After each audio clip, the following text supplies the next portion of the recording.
గాని అయితే ప్రస్తుతం స్పీడ్ అందుకుంటుందనే చెప్పాలి. సౌత్ కన్నా నార్త్‌లో మాత్రం ఈ మూవీ యొక్క క్రేజ్ మాత్రం పీక్ స్టేజ్‌లో రోజు రోజుకి పెరిగిపోతుందని చెప్పడంలో డౌట్ లేదు.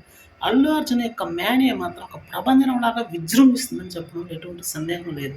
ఎందుకంటే అక్కడ రోజు రోజుకి థియేటర్ల సంఖ్య పెరుగుతుందే గానీ తగ్గే అవకాశం లేదనే తెలుస్తుంది. అంటే ఇప్పటి వరకు దగ్గర దగ్గర 11,500 థియేటర్‌లో ఈ మూవీని రిలీజ్ చేయాలని విషయం అయితే అందరికీ తెలిసిందే. అయితే ఇప్పుడు జరుగుతుందేంటంటే ఈ థియేటర్ యొక్క సంఖ్య ఇంకా భారీ స్థాయిలో పెంచే అవకాశం మాత్రం చాలా గట్టిగా కనిపిస్తుందని మాత్రం చెప్పాల్సుంటుంది. మహారాష్ట్రలోనే కాకుండా పంజాబ్ గాని, లేకపోతే పూణె గాని, ఇటు కేరళ గాని, తమిళనాడు గాని, కన్నడలో గాని థియేటర్స్ సంఖ్య మాత్రం ఓవరాల్‌గా పెంచే అవకాశం చాలా గట్టిగా ఉందని తెలుస్తుంది. మేకర్స్ కూడా దానికి సంబంధించిన విధంగానే ప్లాన్‌లు భారీ స్థాయిలో చేస్తున్నారని మనకు గట్టిగానే తెలుస్తుంది. లీలాతో చేయించినటువంటి ఐటెమ్ సాంగ్ మాత్రం వేరే లెవెల్‌లో ఉండబోతుందని మనకు గట్టిగానే తెలుస్తుంది. ఎందుకంటే ఈ పాటకు సంబంధించి దగ్గర దగ్గర 4,00,00,000 ఖర్చు పెట్టినట్టయితే తెలుస్తుంది. ఎందుకంటే అక్కడ డాన్సర్స్‌ని తీసుకోవడం గాని, కాల్ షీట్లు కరెక్ట్‌గా ఎంచుకోవడానికి గాని అన్నీ కలిపి మాత్రం ఈ మూవీ కాస్ట్ భారీ స్థాయిలోనే ఉంది.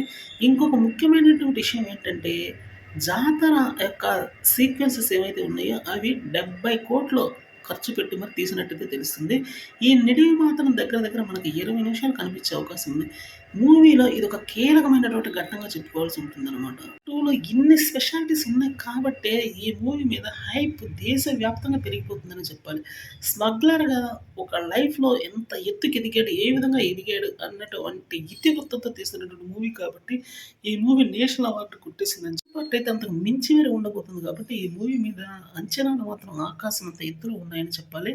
థియేటర్ల పరంగా చూస్తే 11,500 అన్నారు. ఇంకా పెరిగే అవకాశం అయితే గట్టిగానే ఉంది.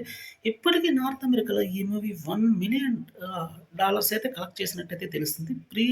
మూవీ ఇంకా రిలీజ్ కాకముందే ఇప్పటికి ఈ మూవీ మీద ఉన్నటువంటి అంచనాల దృష్ట్యా మాత్రం ఈసారి బ్లాక్ బస్టర్ కొట్టే అవకాశం చాలా గట్టిగా ఉంది. కలెక్షన్స్ పరంగా కూడా ఈసారి మాత్రం బంపర్ రేపుతుందనే చెప్పాలి. ఎందుకంటే 2,000,00,00,000 ఈ మూవీకి చాలా పెద్ద విషయం అయితే కాకపోవచ్చు. ఖచ్చితంగా లాగుతుంది అని మాత్రం కొంతమంది ట్రేడ్ అనలిస్టులయితే చెప్పడం జరిగిందనమాట. సో, ఈసారి మాత్రం మామూలుగా ఉండదు.